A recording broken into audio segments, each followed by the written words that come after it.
Hey everyone, welcome to another episode of the IP Podcast. I'm your host, Cesar Romero, and today we're going to be talking about low-code, no-code tools and how you as an individual contributor, or if you're an executive in an organization, how you can leverage these tools to upskill your workforce, or even automate some of the manual processes that might be getting in the way of 10xing your company. And in order to have this conversation, I'm so pleased to have Alistair Russell, who is the co-founder and CTO of Trey. Alistair, welcome to the show. Thank you for having me, Cesar. It's really good to be here. Absolutely, I'm excited for this conversation because I'm curious about low code, no code tools, and I'm still scratching the surface when it comes to it. But I just know it's big. It's a big movement, right? So to get us started, for those that might not be familiar with Trey, tell us a bit more about what problem the company is solving and what falls under your responsibilities there. Sure. So Trey.io is at the forefront of sort of the new wave of business automation using low-code tools and low-code sort of interface. So it allows you to kind of basically streamline your sort of day-to-day processes, automate common repetitive tasks, react faster to sort of data that exists in different platforms, and it focuses on sort of cloud-to-cloud automation. So connecting up various different SaaS tools. There's been a huge explosion of SaaS tools over the last decade. I think average marketing companies or marketing departments run more than 100 tools these days, and there's that's created a sort of massive silo of data, and it's hard to sort of get access to the right data in the sort of timely manner. So Trey allows you to, in a low-code way, really get access to that data and automate the sort of the movement of that data between the different tools. In terms of my role specifically at Trey, obviously I'm the CTO and founder. I was responsible for sort of the initial kind of product conception and sort of technical direction and sort of some of the early code as well. I don't code as much anymore, unfortunately, but that's something that I get to use Trey, which is obviously low code, so it's coding in a roundabout way, which is good. But yeah, so these days I'm sort of really focused on the sort of the business strategy and how it intersects with the sort of the technical and development strategy of the product. That's amazing. And I have a couple questions there, but before going into it, how do you first get involved in the industry, and how do you guys come up with the idea for Trey? What was the inception? So I mean, it's something that I've been doing for probably 20 years in many ways. I mean, I started as a sort of a web developer, but I also did a lot of design work. So I've always been fascinated by that kind of intersection of people and technology. Mm-hmm. And I always really appreciated good design and sort of good implementation, good user experience, and things like that. I did a sort of CS masters in the South Coast in the UK at a university called Southampton. And it was there that I really sort of got into the sort of semantic web, I think is the sort of the area. But I was really focused on the human computer interaction side of it. As I said, like, how can people get access to this wealth of data? Mm-hmm. I think Tim Berners-Lee, who invented the World Wide Web as we know it today. He was really a sort of a proponent of the semantic web because he wanted to enable more people to get access to the data that existed on the internet. And his initial conception of the internet, the World Wide Web, was let's share data, let's make it more accessible. Mm-hmm. And the semantic web's goal was to make it more accessible to computers, so we could build more technology on top of it. And for me, that was exciting because there was all this data, as we're talking about, like millions and billions and trillions of documents and structured sort of unstructured data and stuff. And I was trying to figure out how I could make it easier for people to get access to that, to browse it, to search it, to manipulate it and automate sort of processes and things like that. So I've always been interested in that human computer interaction element, and building various different sort of technologies and user interfaces on top of that. I was a big fan of products like Yahoo Pipes back in the day, and this is we're talking about sort of 15 plus years ago now. And what I suppose at the time was probably called visual programming. I think that's now evolved into more the sort of the low code sort of movement. But visual programming, basically empowering more people to be able to code or to build software essentially on top of the data that exists on the internet. And that's kind of where Trey sort of came about. We started the company actually focusing on something slightly different. We were focusing more on email to start with. And it was during this time that we were sort of asking questions. And Rich, our CEO, I think we were fundraising. We were in San Francisco, and we had a load of people sign up for our product, the email product, as a sort of private beta. And we had, I think, 15,000 email addresses in MailChimp. And he said to me, there must be a way that I can find out if there are investors that have signed up to the product. There must be some investor emails in there that I can email and say, you're obviously interested. And it was at that point I suddenly thought, well, I can't, he can code. He's not sort of an engineer, but he can do a bit of coding. So I could kind of let him do it himself. But I know that I'm going to have to help sort of set up servers, deal with authentications. Like, there's a lot of overhead to do with sort of, solving this problem. And I thought, if I could build sort of a platform and an interface that would allow him to focus on the business logic of what he needed to do and not worry about some of the other sort of parts, then he could kind of solve his own pain. And that's exactly what we did. So we built our first prototype of the Trey platform. This is about sort of 8-9 years ago now, and we've never not looked back. It's been a sort of a fantastic ride, and really at the forefront of that low code movement, because it is about empowering people who aren't necessarily hardcore engineers to be able to sort of build software and sort of streamline their own sort of day-to-day processes and things like that. I love it, Ali. And I'm smiling because the most successful founders and executives that we've had on the podcast, the one of the main common themes that comes out is when it comes to founding a company, is that they were solving their own problem. They were solving their own pain points. And it just makes me smile because it's true, right? Like, if we look across tech, like the most successful companies, they all started because the founding team, they were trying to solve their own problem, right? And this is the case here with Trey. So that's amazing.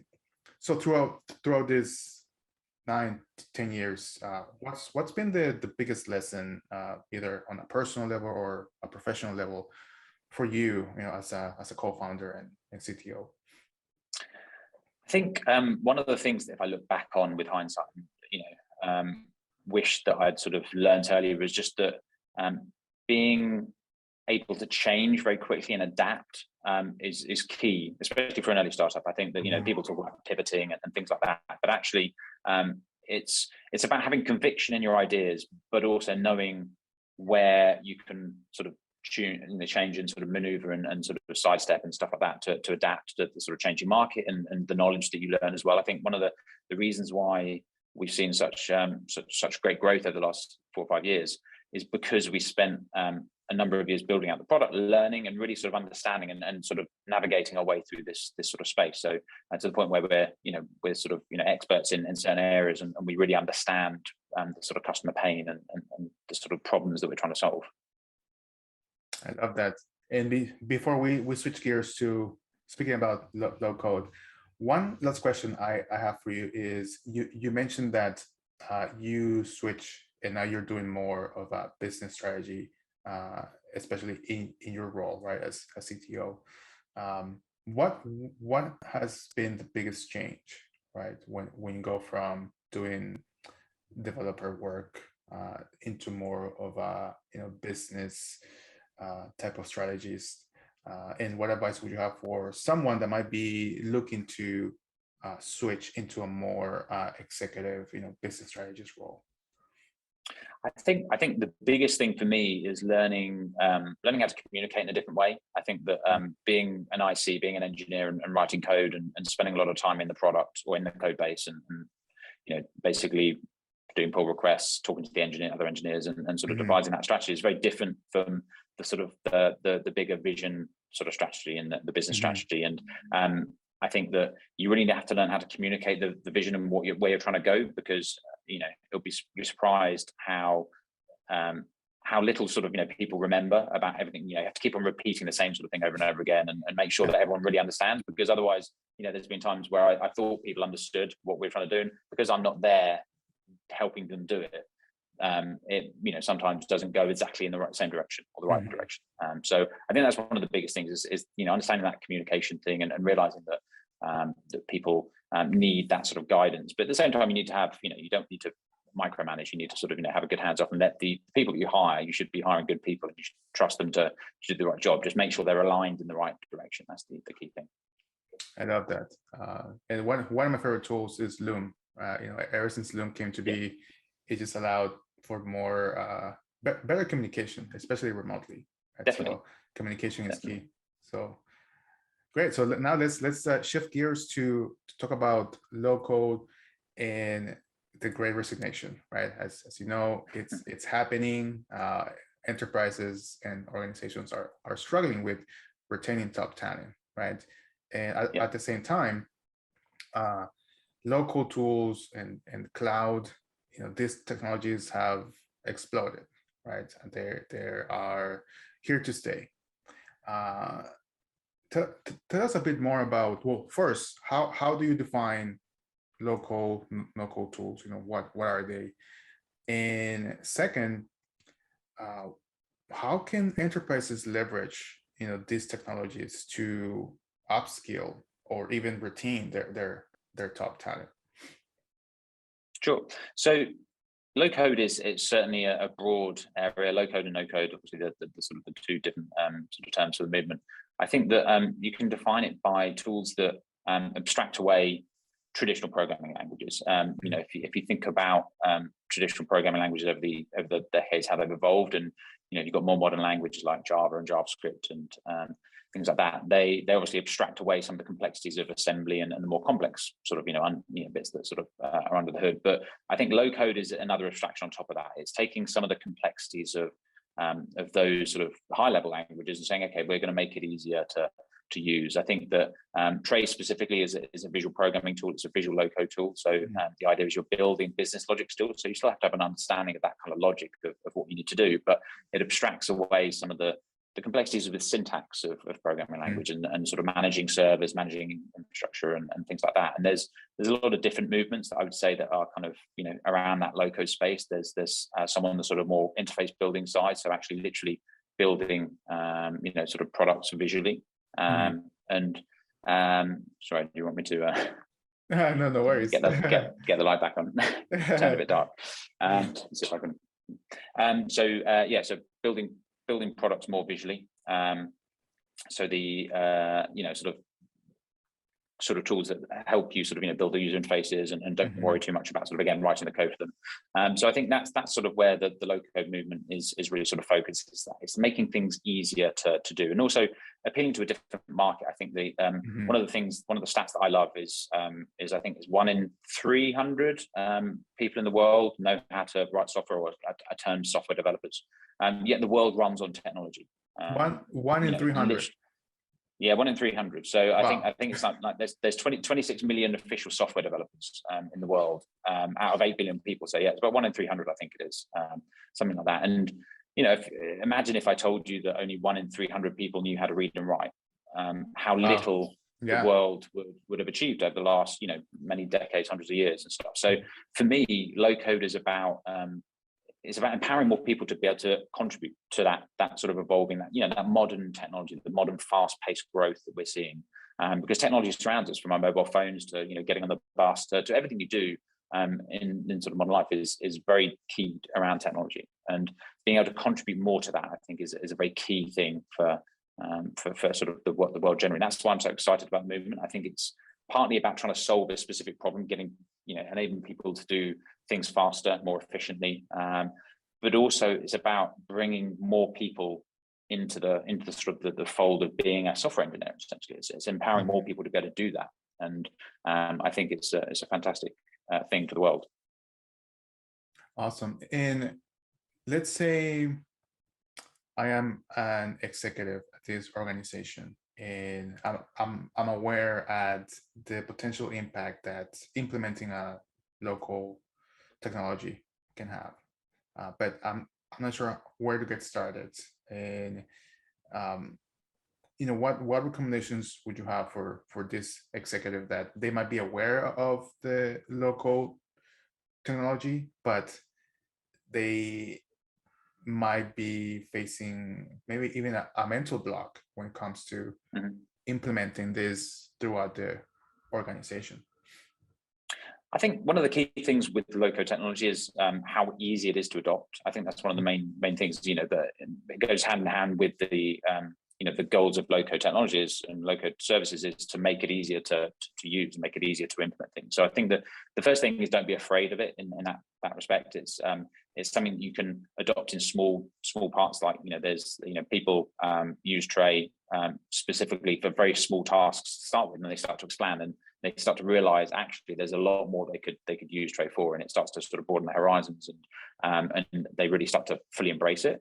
So I think that's one of the key things to remember. And the other thing as well is there's I think automation is one of the key areas. It's think about a task that you could that if you were to sort of to get rid of as a task, you could do something more important. I think it's focusing on what matters rather than some of the sort of things that are maybe a bit more mundane and things that you could automate basically. So I think that's the sort of best way to get into it. Don't be afraid, and then also start thinking about the tasks that if you didn't have to do them, you'd be like, okay, I can do more sort of important things. I think that also ties in with the current sort of Great Resignation thing, upskilling people, but also giving people more satisfaction in their jobs. I think there's a lot of stuff that could be kind of pushed away and automated, and people could concentrate on the things that they feel like they get more satisfaction out of and make a bigger contribution towards a company's growth.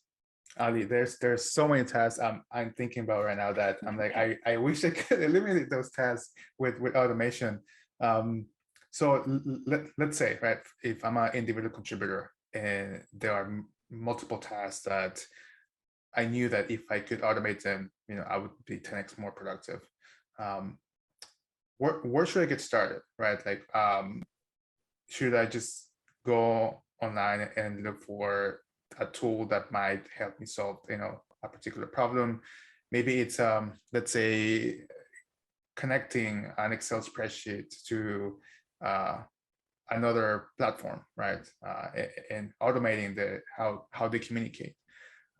It's as simple as doing some research and then learning that tool. Like, what would you recommend? Like, if I'm in that position of I wish I could automate this task, but I don't know how. Certainly, I mean, certainly there are a lot of resources online these days that focus on that kind of automation point. And generally, Trey is a platform. We have, I think, 600 plus connectors. So we generally can connect to pretty much every sort of service that most people will use in their day-to-day jobs, things like Sheets and stuff like that. So I think just getting started, really. I mean, find a tool, sort of sign up and just start playing around with it. I think that's the best thing you can do. Like, it's the education part is the most important. I think, you're not necessarily going to go in and solve that pain immediately, but you will start upskilling. I think that's the key part is starting to understand how the low-code tool works, starting to understand the services and what you need to do as well is key, because some of the biggest blockers are usually when people don't really know what they want to do, and I think trying to figure that out is about experimentation. It's about sort of and that's one of the benefits of low-code and especially a platform like Trey is it's easy to jump in at the sort of deep end and start actually experimenting, start playing around and actually going, okay, this is what it might look like. And I think that stimulates even more creativity and helps you really understand what it is you actually are trying to achieve. Because sometimes if you spend too much time in the theory of it, then that can be a sort of a blocker, certainly. Yeah, because it's all in your head and you haven't really started working around it, implementing. Exactly. Yeah, absolutely. So where do you see automation going, as it relates to work in the next, I guess, a year or two? I was gonna say 5 years, but I feel like 5 years, it's like now it looks like 10 years. Yeah, but where do you see automation like going as it relates to the workforce, right? And how can we be on the better side of it? I think from a software automation point of view, I think that the way things are going is going to become more pervasive in every company. I think all companies need to adopt it in some way. I think we talk about the digital transformation. I actually think we're in a phase where digital evolution is just as important. And the difference between digital transformation and digital evolution is that the digital evolution is an ongoing thing. You might have transformed all your services digitally, you might have moved to the cloud, etc. But there's you need to always be adapting new technologies, new software, creating new processes, digital processes to keep that sort of momentum and growth going, and to sort of to survive in a very changing market. So I think that to be able to adapt and deal with that digital evolution, I think automation is key. So I think it's going to become more and more pervasive. I think the big change that's probably going to be coming, I think, will probably be that automation itself will become more intelligent. I think it's it's going to start. There's going to be more and more companies adopting it. There's going to be more and more data out there as to sort of to how certain tasks should be done. I think using machine learning and AI and technologies like that will help us start to automate automation. I suppose in many ways it sounds like a sort of an interesting sort of concept, but I think that's where it's going to go. We're going to have people spending more time automating their work, but also we're going to be suggesting more things. We're going to be being able to sort of discover ways of process mining and sort of getting access to the right data based on previous things that people have done. I love it. Yeah, I've been paying attention to as well, and I completely agree with you with automation. And it's something that I'm personally experimenting with as well, right? As I poke around, all these low-code tools, no-code tools. One of the ones I'm experimenting on a personal level, it's with Bubble. I'm sure you've heard of it, but it's just cool, right? Because now as a non-tech person, I can, I guess, communicate my ideas better, in a more visual way, to a technical team, right? I think for me that's been one of the biggest aha moments as it relates to this movement, is being able to be part of those conversations, right? With engineers, with developers, product managers, right? In a way that before it was more like, oh, I don't know if they'll understand what I'm trying to tell them. Yeah, it's just crazy. And what other, besides automation and local tools, what other trends are you researching? What other trends are you excited about? I mean, I think the sort of the movement of data and sort of big data lakes, things like that, has obviously been around for a number of years. I think that's one thing that more and more companies need to adopt. And again, it ties in with, we provide not just sort of a low-code platform, but also kind of, ETL type services as well, because getting access to the right data, there's just so much data being produced by the world these days. I think I want to try and remember, there was a stat I heard recently about the sort of, the amount of data, if you try to put it in one place or something like that, that's being produced every day by like Google or Amazon or something like that. It's just insane to even comprehend the amount of data that's there. I think that being able to get access and disseminate that data is key, and use it as well. I think the best companies have really efficient ways of using that data and understanding what's going on in sort of their world, in their market and stuff like that. And that's where I think that there's a good sort of link there to the automation space. Yeah, data is important, right? Knowing how to leverage it. And I think I know what you're talking about. There's the stats going around about how much data the internet produces. It's you can't even describe it in words. But yeah, knowing how to leverage that data, right? It's so important. One question I want to ask you is how is Trey when it comes to hiring, right? What are some of the key traits that you look for in a teammate? Does this person need to know low code, or like what are some of the traits that you look for in a successful teammate? I think someone who works for Trey, I think that the main thing we look for is someone who is kind of adaptable, who can take on a challenge and really sort of is willing to learn. Basically, I think that's the sort of key thing, and that's the key thing of the low code movement is that it's lowering the barrier to entry into software development, essentially. but you need to be willing to sort of, to adopt that kind of mentality, like to think about things logically and stuff. So I think that's the key trait that I always look for is this person going to come in and be able to adapt to everything that's thrown at them? And, it's funny, the interview process, there's a lot of sort of talk about, like, how many stages of interview and stuff people go through these days, and then that's obviously a hot topic, but I think it's one of those things that that being able to adapt and being able to sort of work under pressure in a sort of in a real environment is very different, obviously, to the interview process. So I think it's about having a sort of a human conversation and trying to understand how people think. Do people think about things logically? Do they do they not worry too much about sort of specific details, and can they navigate that complex path? Basically, I think that's the thing. And in the same way to the origins of Trey as a company, navigating that sort of that path early on, I think that we look for people who can really sort of contribute towards our growth by adapting and changing as the company grows, and automation is a huge part of that. And I think learning a low code tool is a huge part of that as well. I love that, Ali, and especially as the company grows, right? How adaptable, how flexible is this teammates' mindset and skill set, right?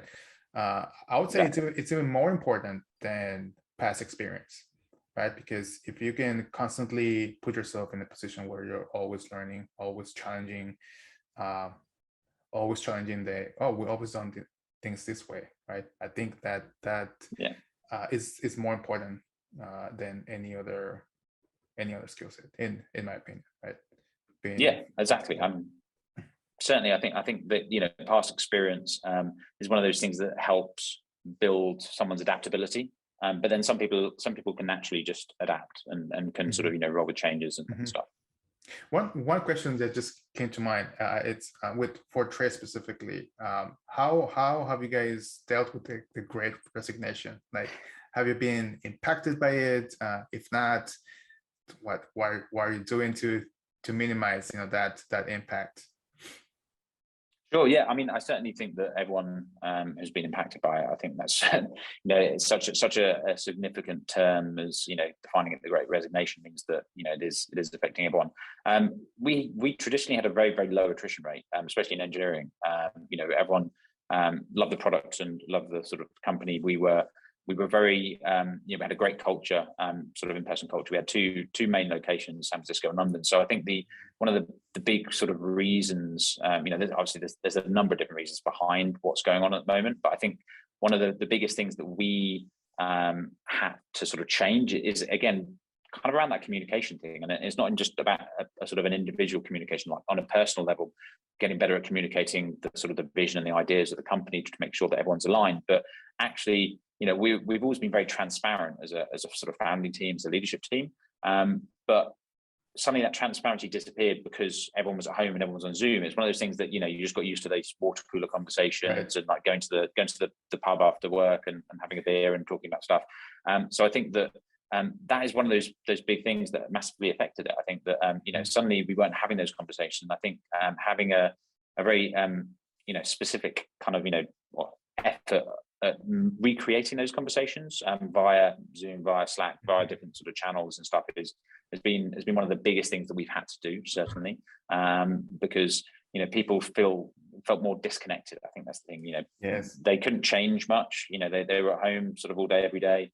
There was a lot of various lockdowns. They couldn't change much. People feeling sort of burnt out, even though they weren't having to commute and stuff. But actually, I think the commute was one of the things that gave you a bit more of a sort of time to relax and stuff. And so I think that being more specific in how you communicate and making people feel a bit more connected to the companies has been one of the key things that we've had to adapt over the last 9 months. It's interesting that you mentioned the commute, because with this whole lockdown and everything, and now that I think we're slowly opening it up and things are better, but it made me realize how much, not to say I miss it, but having that time to either listen to a podcast on my commute to work, right, or have time for myself, right, in those 15-30 minutes to commute. That was I was forced to reinvent, right, at home, like being more mindful about having that time, and those conversations that happen organically, right, like after work when you go to a pub, if you're in London, that's part of the culture. Yeah, Yeah, like, a lot of things happen after work, right? Business is more organic. You have less of a guard, right? You're not in work mode. And replicating that virtually, in my opinion, I think it's still a challenge, right? It doesn't have the same effect when you're trying to get everybody for a virtual happy hour, right? It is. I think the first few months of the pandemic, I think there was a bit of a novelty, and everyone kind of enjoyed the sort of the quizzes on Zoom and things like that. But yeah, it started to get tougher and tougher, and yeah, we've had to sort of to rethink things. And I think the biggest thing is the biggest thing we've done is make things smaller. So we try and get people to interact more, but on a smaller scale. Like at first, it was let's get everyone on the same Zoom and do a big quiz, and it's like, but people don't really interact in the same personal way. So then we started to try and go, okay, well, let's try and get smaller groups of people, that maybe don't work day to day with each other to sort of socialize in different ways. And I think that was one of the things that we started trying to do, because it's very key, like you say, building those personal relationships is tough. Over Zoom and Slack and things like that. Yeah, and Ali, how do you stay sharp? When it comes to your skill set. Okay, what are some of the your go-to places to learn, to upskill? What are you, I guess, consuming these days? I mean, a number of different things. I mean, I'm I love places like Hacker News and Product Hunt for new products and stuff. I always find myself going, especially being a very product focused CTO. I love to explore new ideas and sort of new technologies and stuff. So, even though I don't code on a day-to-day for the job, I do try and immerse myself in sort of, coding and stuff when I can, even if it's just sort of, home projects and stuff. I'm getting married next year, and I'm starting to build our kind of Congrats. website for the wedding and stuff. Yeah. So I'm trying to sort of, automate some of that, and also, build a website where people can kind of, see the itinerary and stuff. So, I'm trying to kind of keep myself at the sort of bleeding edge of some of that technology. And yeah, certainly, like I said, Hacker News, Product Hunt's really good. There's a number of podcasts I really like as well. I think 20-minute VC is a good podcast, because again, they bring on a lot of sort of people that are kind of founders and execs and stuff like that. And I really like that podcast. I've always been, from a book point of view, I've always been more of a fiction reader, actually, rather than sort of non-fiction. I kind of find myself wanting to go down kind of a rabbit hole in terms of sort of technology and stuff. So that's why I much prefer kind of listen to podcasts, like being able to kind of go, I can sort of jump on a point and then maybe go down a Wikipedia hole and start sort of watching other videos, listening to other podcasts and stuff. But actually, I was always a fan of Michael Crichton, actually, because he blended that complex science with fiction very, very well. So I always enjoyed that sort of style of writing. But certainly, those are my sort of key resources, I think, for sort of finding new stuff. I love it, and we'll make sure to include those in the show notes. And my wife keeps pushing me to read more non-fiction, and I'm just like, I always been non-fiction kind of guy, but there's the more I read about fiction, the more I'm realizing that it's important for your creativity, right? Oh yeah, definitely. It exposes you to basically a new world, right? And a new way of seeing things. So I think I'm getting there. I'm not there yet, but I'll read more non-fiction. Awesome, Ali. So to wrap it up, what will be your number one takeaway that you have for our listeners when it comes to automation and implementing low-code solutions in their organizations? So I think, the key thing, as I kind of said earlier, is don't be afraid of it. I think low code, it might seem like a sort of a technology that that maybe is hard to get your head around, but actually the purpose of it is to empower more people to do more, basically. So certainly don't be afraid of it, and just jump in, start using it as soon as possible. Start encouraging more people in the company to use it as soon as possible, because building more sort of software and automations using low code is about ideas. It's about recognizing what you can do and what's possible, basically. I do this leadership coaching session occasionally, and we were talking the other day with my coach about the sort of the importance and urgency matrix, the sort of, where your tasks and the things you have to do fit on, like, are they urgent, are they important, and stuff like that. And, you tend to focus on the urgent ones and stuff. And I think that to really be successful, you both on a personal level and also in the sort of from a business point of view, I think you need to, automation is one of those key areas where you can actually focus on the things that are important. And maybe some of the more urgent things can be automated. That's key to me, trying to sort of figure out what I should be doing today. And you always want to do the urgent things because they seem more urgent rather than the things that are actually important. I think automation is key for that. So getting in there and looking at what you do every day and what could be automated is going to help, no bounds. Thank you, Ali. And you have inspired me to look at my day-to-day and ask myself that question. Can this be automated? Most likely. And how can I go about doing that? Because that would serve twofold for me, right? Like, one, I get to experiment and learn, but also if I'm successful, I will get to automate something that's tedious, still important work, but that can be automated. So I'm gonna take you on that, and I'll keep you updated on my progress. Awesome. Well, where can people find you, find out more about Trey?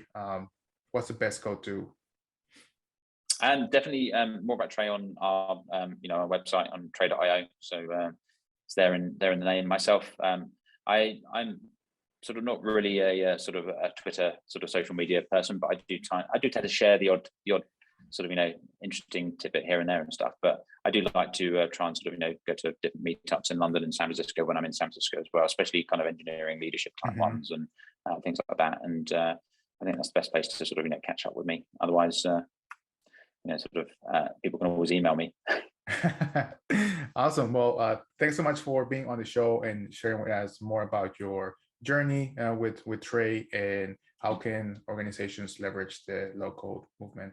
Thanks so much, Ali, for being on the show. Perfect. Thanks, Cesar.